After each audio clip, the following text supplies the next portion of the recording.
Okay, hey, what's up? So, update on the arcade build situation. So, right now I'm doing all the Raspberry Pi setup. I've learned something about the Raspberry Pi that I didn't know before, and I'm actually quite excited about. So, I got the Raspberry Pi configured in my previous video. I installed the Raspbian operating system, and it boots up and runs. It's great. It runs off the SD card that's in here. But what I've kind of found out today is that I'm going to install RetroPie on it, which is the emulator front end that I'm going to run the arcade off, essentially. A RetroPie is an image, is a disk image. So essentially what that means is I don't have to install it on this SD card inside of Raspbian operating system. Essentially it will run off another SD card, which I didn't know.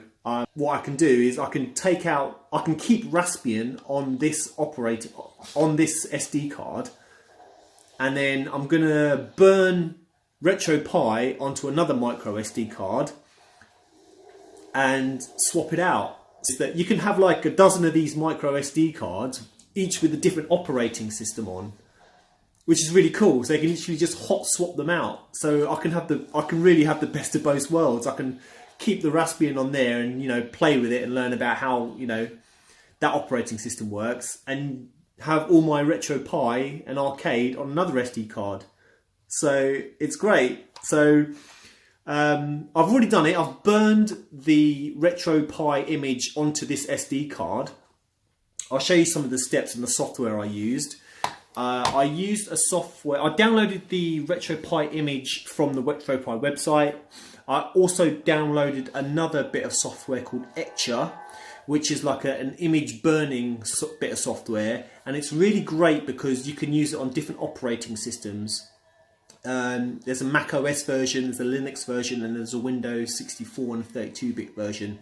So Etcher is the bit of software you want to download that burns the image of the RetroPie to the SD card. Does it all for you. It configures the file system. So you literally just pick the image, pick the SD card you want it to burn to, and it does the job for you. So it's all burned. I've kind of, I've got a little bit of a section of a video which I'll show you now of the burning process, kind of. But I've pretty much done it all. I didn't know it was going to be as simple as this, and I'm really excited. So let me show you this bit of the burning software with the Etcher, and then you can kind of see what I mean with it. Okay, so this is Etcher. This is the SD card burning utility. It's really good because it works on multiple formats: Linux, Mac OS, and Windows 64 and 32-bit. So what I've done here is I'm actually burning the RetroPie image to my SD card. It's completed. It's just doing a validate now, so it's almost actually done. But yeah, if you want to burn the OS or the image file to the SD card to put into your Raspberry Pi, this is the program to use, Etcher. So the burning process is completed now. So I'm going to take out my SD card. That's the micro SD that I've just burnt the RetroPie image to, and essentially this is going to now go over and plug into my Raspberry Pi. So I'm going to take out the SD card that's already in there, that's got the Raspbian OS on it. So this is the great thing about the Raspberry Pi. You can just hot swap operating systems out. So you can have like, a dozen of these cards, each with a different operating system on, which is fantastic. I did not know this. So I can keep the SD card with the Raspbian operating system on. So RetroPie does not get installed on this. I'll keep it separate on a separate SD card. Here, I'm going to plug this one in. And hopefully as soon as I plug that and attach it to my TV, it should boot straight into RetroPie. So let's check it out. Okay, it's powered on, and hopefully this should boot into RetroPie. Fingers crossed, moment of truth. Come on, yes! You beauty! Love it. Okay, so we should get a configuration menu now for the control pad. And so we should be able to use this to input. I don't know if I should press something now, or am I It doesn't say wait or anything. Oh wait, it's doing something still. What's going on?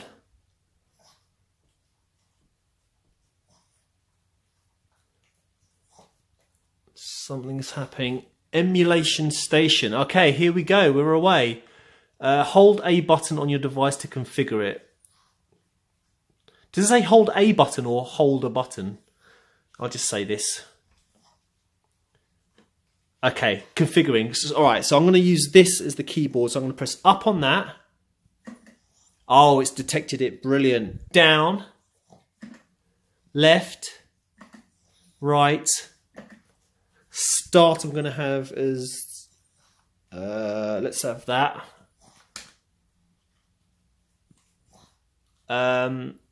Select A, B, X, Y. I don't have thumbsticks. I mean, at this point, I think what you could do is plug in an Xbox 360 controller.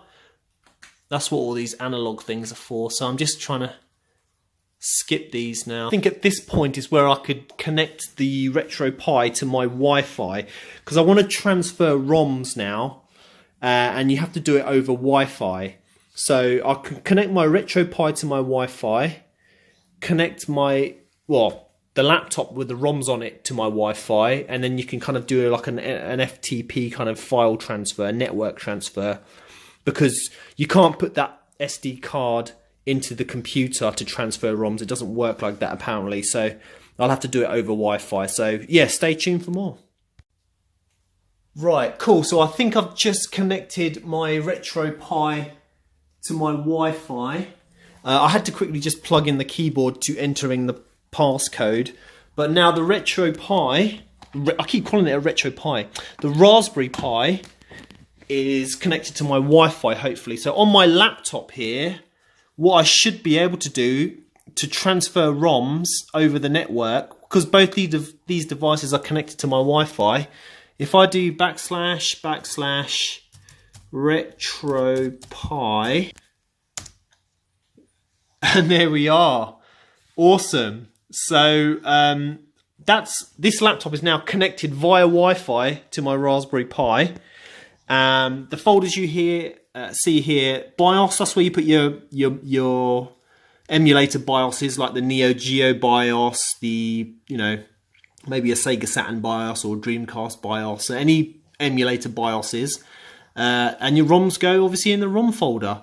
So to test it out, what I'm going to do live and direct, I'm going to grab a ROM. Let's go into my main ROMs. Actually, I'll get it from my attract mode ROMs folder because I know where they are. Oh. Let's get Aliens versus Predator. We're going to copy that to the ROMs folder. Oh, I guess I have to find the main folder, don't I? Was it the FBA folder? I think it's FBA, someone said. Final Burn Alpha. So let's paste that into there. And then once that's pasted in, or you paste in the ROMs you want to paste in, you just reboot your Raspberry Pi. Alright, that's done. So I'm going to reboot the Raspberry Pi, and we're going to see if the Alien vs Predator comes up. RetroPie setup. How do you reboot this thing? I can't remember. Hold on. Okay, so I found the reboot option. You had to go into RetroPie setup and it gets you to this part. So I'm going to perform a reboot. Okay. What does that say? Are you sure you want to reboot? Yes. Okay, so here we go. Moment of truth. This should show me my MAME and hopefully the Aliens vs Predator ROM I put on there. And if that works, then I can start dumping ROMs on here. Let's see.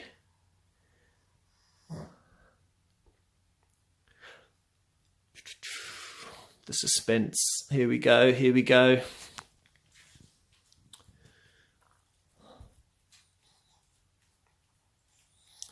So I put that ROM in that FBA folder for MAME. There's other emulator folders in there. So you put like Super Nintendo ones in, Mega Drive, you know, any other ROMs in. And according to the ROMs you put on, once you reboot it, it should show you on here. There it is. So that F is the logo for FBA, showing one game available. So that should be Aliens versus Predator. So let's go into it. And there it is. Awesome. So it works. Well, I haven't loaded the game yet. Let's press play. See if it loads the game. This is all running off my arcade stick still, which is cool. Launching. Oh, it didn't launch. It gave me an error there. So maybe I need a BIOS file. Maybe it's a Capcom Play System BIOS. Yeah. Okay. I'm gonna try something else. Okay, so I've gone ahead and just put another ROM on there. I've just put Outrun on there for testing out because I know Outrun doesn't need any BIOS files to run. So we'll just test out Outrun and see if that loads the game.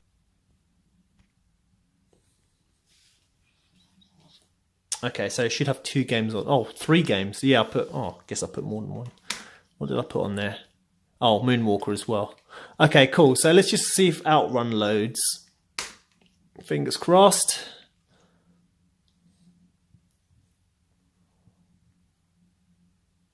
Errors logged, it says. Yeah, you see, there's something wrong here. It's loaded. There we go. It's loaded. So it's working. So let's insert a coin. I don't know if we can... No, we can't do that because I haven't configured the main controls yet. But, oh, we can. I've put credits in. It does work. Awesome. I've got no sound, but it's lovely. It's looking good. Can we go? Can we drive? Let's drive. Oh, there we go. There's drive. All right, let's go left and right. Oh, I've got no left and right. But that's all right. I can sort that out. But it's looking good. Okay, so we have gameplay.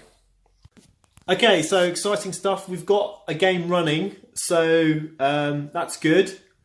I'll have to kind of figure out what's going on with the other games, like Aliens versus Predator, and find out if it needs BIOS files or what. But looking good so far, so we're getting there. Stay tuned for more. Bye for now.